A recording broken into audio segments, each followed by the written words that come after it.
নমস্কার, জয়শ্রী গণেশ। আপনাদের প্রত্যেককে জানাই স্বাগতম আজকের বিশেষ পর্বের অনুষ্ঠানে। আজকে যে রাশিটিকে নিয়ে আমরা আলোচনা করব সেটি হলো সিংহ।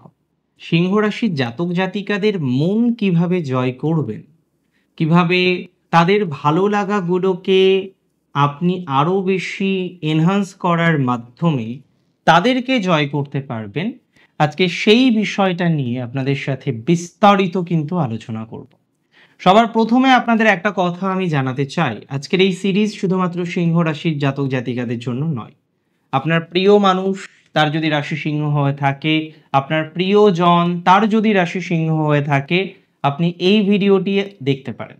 কারণ এতে আপনার বন্ডিং বা আপনার সম্পর্ক বা আপনার ফ্রেন্ডশিপ বা আপনার রিলেশন মেনটেন করতে অনেক বেশি সহযোগিতা হবে, অনেক বেশি সুবিধা হবে। সবার প্রথমে আমি আপনাদের একটা কথা অত্যন্ত দায়িত্ব নিয়ে বলতে চাই, যদি সিংহ রাশির মন জয় করতে হয়, সবার প্রথমে আপনাকে যে জায়গাটি তৈরি করতে হবে, তাকে অতিরিক্ত মাত্রায় মনোযোগ দিতে হবে, তাকে মনোযোগের কেন্দ্রবিন্দুতে রাখার চেষ্টা করতে হবে। দেখুন, সিংহ রাশি রবির রাশি, আর রবি কেন্দ্রেই অবস্থান করে। সিগনিফিকেন্টলি রবির চারপাশে বাকি গ্রহরা তারা কিন্তু আবর্তন করে চলেছে যতদূর আমরা জানি। তাহলে ভেরি সিগনিফিকেন্ট, সূর্যের এই রাশিকেও, সেই রাশির জাতক জাতিকাদেরও আপনাকে কেন্দ্রে রাখার চেষ্টা করতে হবে, মধ্যমণি করে রাখতে হবে। সমস্ত কাজে, সমস্ত বিষয়ে চেষ্টা করতে হবে আপনার এই প্রিয় মানুষটিকে মধ্যমণি করে রাখতে, কেন্দ্রবিন্দুতে রাখতে। এবং এটির মাধ্যমে দেখবেন ডেভেলপমেন্ট বাড়বে, আপনার বন্ডিং তার সাথে আরো বেশি তৈরি হবে। একটা মানুষের মন জয় করা ইজ ইকুয়াল টু তাকে জয় করা। আপনি যখন তার মনকে জয় করতে পারবেন, তাকেও জয় করতে পারবেন। অনেকের হাজবেন্ড হচ্ছে সিংহ রাশির, কিন্তু আপনি বুঝতে পারেন না যে তার সাথে কিভাবে চললে আরেকটু বেটার থাকা যায়। অনেকের ওয়াইফ হচ্ছে সিংহ রাশির, আপনার মনে একটাই প্রশ্ন, দাদা এমন কিছু টিপস দিন তো যাতে মানুষটিকে আমার মনের মতো করে রাখতে পারি। ভেরি সিগনিফিক্যান্ট, আপনাকে চেষ্টা করতে হবে তাকে কেন্দ্রবিন্দুতে রাখতে, তাকে নেতৃত্ব করার সুযোগ করে দিতে হবে। It is also significant. আজকে যে মানুষটিকে আপনি পছন্দ করেন, যে মানুষটি আপনার ক্রাশ বা যাকে আপনি ভালোবাসেন, একদম একটা সিম্পল কথাই, যাকে আপনি মন থেকে ভালোবাসেন, হতে পারে সে আপনার স্বামী, হতে পারে সে আপনার বন্ধু, বাট তার সাথে আপনার একটা ভালো বন্ডিং আছে, একটা ভালো রিলেশনশিপ আপনি তৈরি করতে চাইছেন, হয় আছে অথবা চাইছেন। আমি বলবো তাকে সবসময় নেতৃত্ব দেওয়ার সুযোগ করে দিন। আমি বলবো সবসময় তাকে একটা সুযোগ করে দিন যাতে সে সঠিকভাবে নেতৃত্ব করতে পারে। দ্বিতীয়ত, দেখুন তার জীবনের প্রচুর জিনিস, সিংহরাশি জাতক জাতিকারা রাজা তো, আর রাজার প্রচুর কিছু থাকবে, এটা তো একদম স্বাভাবিক একটা কথন।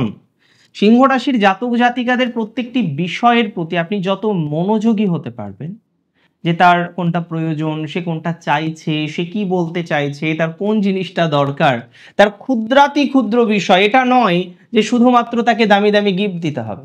সিংহকে এভাবে আপনি জয় করতে পারবেন না।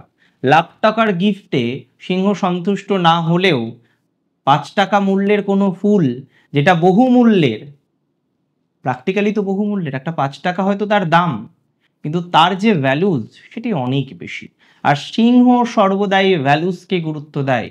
আপনি যখন এই ছোট ছোট বিষয়ে গুরুত্ব দেবেন না, দেখবেন সেই মানুষটি, যার রাশি সিংহ, সে আপনাকে অনেক বেশি পছন্দ করবে, সে আপনাকে আপনার সাথে থাকতে চাইবে, আপনাকেও ধীরে ধীরে গ্রহণ করতে চাইবে। খেলাধুলাপূর্ণ বা প্লেফুল একটা নেচার সিংহ পছন্দ করে। তাই আপনি যত বেশি তার সাথে প্লেফুল থাকতে পারবেন, যত বেশি তার সাথে এই ধরনের আচরণ করতে পারবেন, যত বেশি তার সাথে শিশুসুলভ মুহূর্তগুলিকে বা মুহূর্তগুলিতে মগ্ন থাকতে পারবেন, দেখবেন আপনার সাথে তার বন্ডিংটা তত বেশি দৃঢ় হবে। দিন শেষে আপনার সাথে তার বন্ডিংটা is more essential than anything. আর এই বন্ডিংটাকে ঠিকঠাক রাখার জন্য এই ধরনের টিপসগুলো তো আপনাকে ফলো করতেই হবে, যাতে তার প্রতি আপনার বিশ্বাস এবং আপনার প্রতি তার বিশ্বাস আরও বেশি দৃঢ় হয়। আপনি এভাবে কিন্তু সিংহ রাশির জাতক বা জাতিকার মন জয় করার চেষ্টাটা শুরু করতে পারেন। দেখুন, সিংহ ডেটগুলোকে মনে রাখে, তার বার্থডে, তার অ্যানিভার্সারি ডেট, তার বিশেষ কোনো দিন আপনিও যখন আপনার প্রিয় মানুষের দিনগুলোকে মনে রাখতে পারবেন, যে তার ওই দিন হয়তো একটা অ্যাওয়ার্ড পাওয়ার কথা, ওই দিন তার হয়তো একটা প্রজেক্ট সাবমিট করার কথা, বা আপনি যদি আপনার প্রিয় মানুষের ইম্পর্টেন্ট দিনগুলিকে ভ্যালু দেওয়া শুরু করে দেন বা ইম্পর্টেন্ট দিনগুলিকে সেলিব্রেট করার চেষ্টা করেন, সিংহ রাশির সাথে এটুকু তো জেনে রাখুন, আপনার বন্ডিং তৈরি হয়ে গেল। আপনি শুরু করে দিয়েছেন তার সাথে একটা ভালো বন্ডিং, তার সাথে আপনার ভালো একটা স্টেবল বন্ডিং তখন থেকেই কিন্তু শুরু হয়ে যাবে, এটি নিয়ে কোনো রকম ডাউট নেই। সিংহ রাশি জাতক জাতিকারা কিন্তু আত্মবিশ্বাস এবং কৌতূহল, আপনিও যখন তাদের মতো চেষ্টা করবেন যে না আমাকেও এবার একটু কনফিডেন্ট হতে হবে, তার সামনে সেই কনফিডেন্ট হওয়ার চেষ্টাটা আপনি চালিয়ে যাবেন, দেখবেন পজিটিভিটির মাত্রাটা বাড়ছে। তাকে প্রশংসা করুন, তবে ভূয়সী প্রশংসা সে পছন্দ করে না। তাকে আপনি ভাবছেন যে এমন কিছুভাবে প্রশংসা করব যেটা অ্যাকচুয়ালি সে নয়, সেটা দিয়ে তাকে প্রশংসা করার চেষ্টা করব, এতটুকু জেনে রাখুন সেটা সম্ভব হবে না। সে প্রশংসা পছন্দ করে, প্রশংসা প্রিয়তা তার মধ্যে থাকে বটে, তবে ভূয়সী প্রশংসা সে পছন্দ করে না। তাকে জেনুইন রিজনে প্রশংসা করতে হবে, তার মানে তো আপনি তাকে অবজার্ভ করেছেন। ভূয়সী প্রশংসা কখন করে? যখন আপনি তাকে অবজার্ভ করেননি, যখন আপনি তাকে অবজার্ভ না করেই তার প্রশংসা করা শুরু করে দিয়েছেন। এটাও সিংহ পছন্দ করে না। তাই আপনাকে জেনুইন প্রশংসা করতে হবে, লজিক্যাল প্রশংসা করতে হবে, সেটা সিংহ রাশির জাতক জাতিকারা পছন্দ করে। দেখুন, সিংহ স্বাধীনভাবে থাকতে চায়। সিংহ রাশির জাতক জাতিকাদের মধ্যেও সেই মেন্টালিটি প্রচুর। স্বাধীনতা পিপাসু, স্বাধীনভাবে থাকতে চাই, বরাবরই আমরা তাদের মধ্যে দেখি। যতটা স্বাধীনভাবে থাকার চেষ্টা করা যায় ততটা স্বাধীনভাবে থাকার চেষ্টা তারা করে, এবং তাদের এই যে ব্যক্তি স্বাধীনতা, সেই স্বাধীনতায় হস্তক্ষেপ করার চেষ্টাটুকুও করবেন না।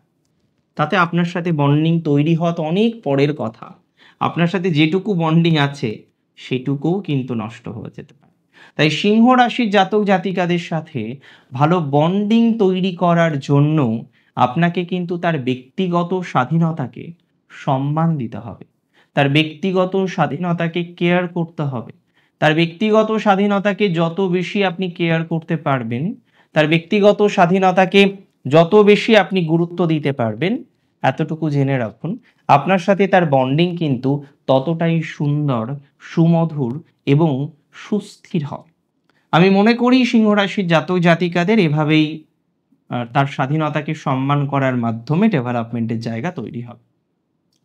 দেখুন, সিংহ রাশির জাতক জাতিকাদের একটা বিষয় মাথায় রাখতে হবে, মেজাজ তো সকলেরই খারাপ হয়, এই ভালো তো এই মন্দ প্রত্যেকের মধ্যেই আমরা কম বেশি দেখি। সিংহ রাশি যখন একটু রাগ করেন, কোনো কারণে তার মেজাজ খারাপ হয়েছে, কোনো কারণে তিনি একটু রেগে আছেন, কোনো কারণে কোনো একটি বিশেষ কাজ তার খুব একটা পছন্দসই হয়নি, এরকম যদি বিষয়বস্তুগুলো আপনি ঘটতে দেখেন যে রাশি সিংহ, এবং তার মধ্যে এই বিষয়বস্তুগুলো ঘটেছে যে তার একটু রাগের মুহূর্ত চলছে, সে একটু রেগে আছে, তার একটু মানসিক চাপ চলছে, সে কোনো একটা বিশেষ পরিস্থিতির জন্য একটু মেন্টালি চাপের মধ্যেই রয়েছে, দুশ্চিন্তার মধ্যেই রয়েছে, যদি বাস্তবিক অর্থে দেখেন এই ধরনের একটা অবকাশ সিংহ রাশির জাতক জাতিকাদের চলছে, তখন তাকে একটু স্পেস দিন, একটু ফাঁকা জায়গা দিন, সে তার মতো একটু সময় কাটাক। আপনি যদি তখন তাকে বিরক্ত করেন, অতিরিক্ত বিরক্ত করছেন, একটা বিষয় নিয়ে বারবার বলছেন, একই বিষয় বারবার বলছেন, এতে কিন্তু সে আরো বেশি বিরক্ত হতে পারে, এবং তার প্রভাবে আপনার প্রতি কিন্তু একটা তার রাগ বা ক্ষোভ তৈরি হওয়ার প্রবণতাটা তৈরি হয়ে যাবে। দেখুন, আজকে আমি কিছু টিপস শেয়ার করলাম, কেন? যাতে সহজে সিংহ রাশির জাতক জাতিকাদের মনকে আপনি জয় করতে পারেন, তাদেরকে আপনি জয় করতে পারেন। আজকের ভিডিওটি সম্পর্কে আপনার নানান মত থাকতেই পারে, তবে আপনার মতামত যেটাই হোক না কেন সেটা আমার কাছে অন্তত গ্রহণযোগ্য। আপনার মতামত আমাকে জানান। ভালো থাকুন আপনারা, সুস্থ থাকুন। জয় শ্রী গণেশ।